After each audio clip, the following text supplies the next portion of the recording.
Okay, so we have some development work we need to get to today. So this is probably one of the best items, the most popular items. I wouldn't say the best item. I would say the most popular items Atlantic Rancher ever built. It's called the Ranger's Uniform Sweater. And sweater came about through a relationship that we developed with the Trustees of Reservations. It's one of the oldest land trusts in the world, let alone the United States, in the world. And they operate many, many properties around the New England area. But actually, I think they've expanded now to other parts of the United States. And their headquarters is in Ipswich, Massachusetts, just a town or two away from our original Atlantic Rancher office in Marblehead. And we got to know these guys primarily because, I was actually doing a lot of fishing and a lot of hunting in the Essex River in that area. And, a lot of times I, a little over the line and, had to go talk to the ranger and, excuse myself and ask for forgiveness and these kind of things. Anyway, got to know them, and ultimately they asked us to develop some pieces as part of their uniforms for their fleet of park rangers and marsh workers that they had as part of the trustees group. And one of those pieces is this sweater. And I look at it today and I think, my gosh, this sweater was really a really cool idea. It's pretty straightforward. We try to pay attention to the functionality that these guys were looking for. This one is actually, the original was made in a 50-50 wool blend. And the reason for that is the wool to give it the extreme warmth, and the nylon and other fibers to give it a little bit more functionality and wearability and those things. Really kind of a utilitarian, heavy-duty, function-first type sweater. And at first glance, it looks pretty big. Pretty big, pretty natural. Until you turn it over and you see what we did to the back. And this is what distinguishes this sweater from all the other sweaters that we built, and certainly sweaters that anyone else put out there.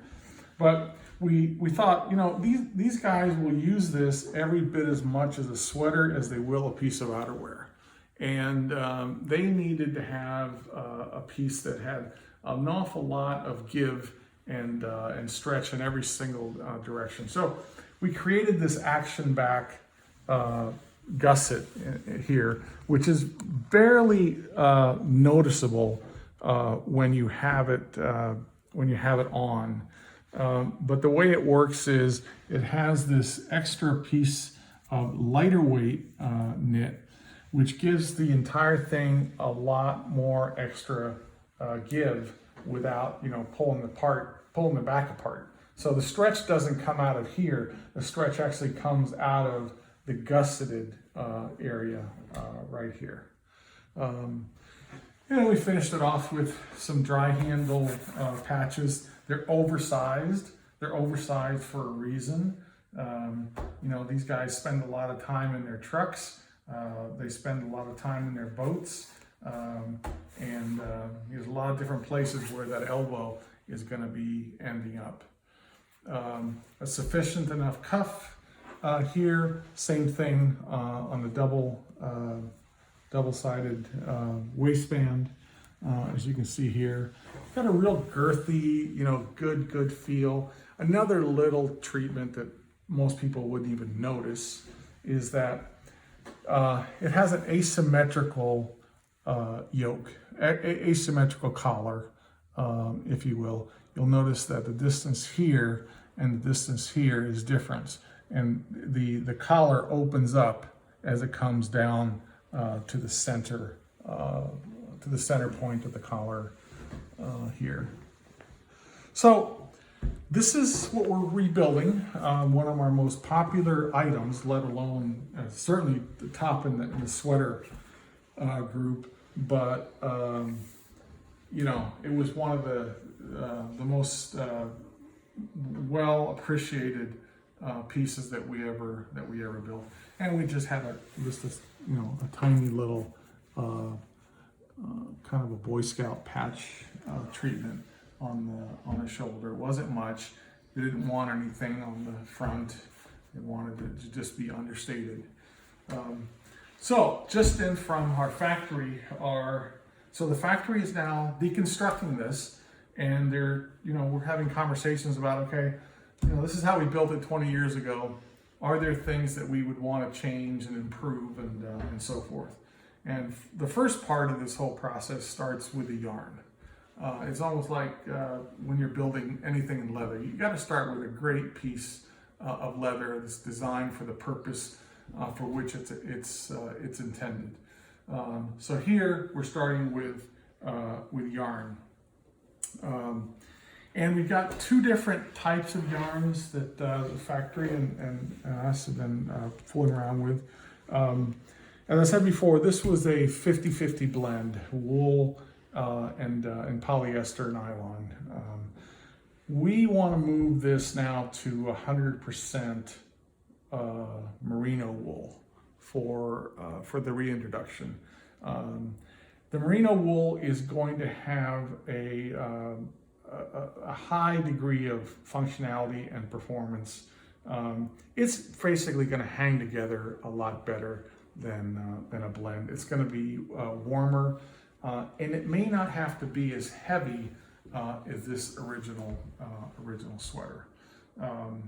So we're starting with a 3-ply 100% merino yarn. 3-ply means 3 different threads are twisted together to make the yarn, and it's a 7-gauge yarn, very similar to what we have here. I think this might have been 7 or maybe a 6, but right around there. So the yarn's about the same thickness, and the factory has given us 2 different tensions to consider. Tension is how tightly the yarn is knitted.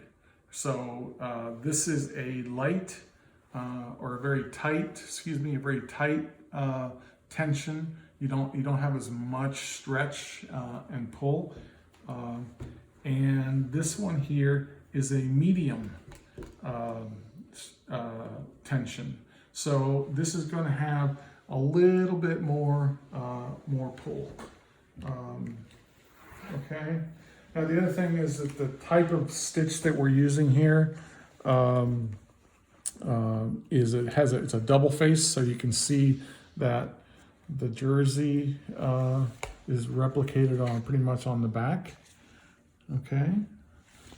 So the front and back look very similar. Same thing here on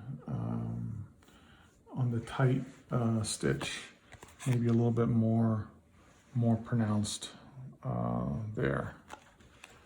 And this factory was also in Portugal, and I remember it was the daughter that ran it, and her grandfather started it. Yeah, it's amazing.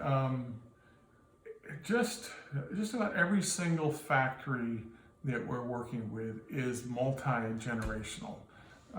You have sometimes it's a daughter. Oftentimes the grandchildren have continued with the trade and the family name and the factory in the same location that they've been for now, in some cases over 100 years. It's really remarkable. I found it extremely remarkable when we went and did the research for our factories, that almost every one of them was still in business 25 years after we started doing business with them. They were all in place, same account representative in many of the cases. Unbelievable. So it's been been pretty good. And I remember one thing that was also common was that they were the biggest employers in their little towns. Yeah, There's a lot of pride there. Yeah, every little town in these cases was anchored by the factory. The factory is where, you know, their uncles and their parents may have worked, and the owners of these factories have an incredible level of regard and sense of responsibility for taking care of these individuals. Quite often they have, you know, not that unusual today, but they have a cafeteria inside, and they make homemade meals for every single employee. And everyone kind of comes together. They have you know, 45-minute lunch break, and every day is a different serving. So. Okay, and lastly, the factory also said, you know, let's consider for spring summer doing this in a cotton blend, cotton and merino blend. This happens to be 80% cotton, and again, Portuguese cotton is a remarkable product. So anyway, we'll consider that when the time is right. First and foremost, the Rangers uniform sweater coming back in 100% merino wool, made in Portugal. Really, really happy, and can't wait to see this on the shelves.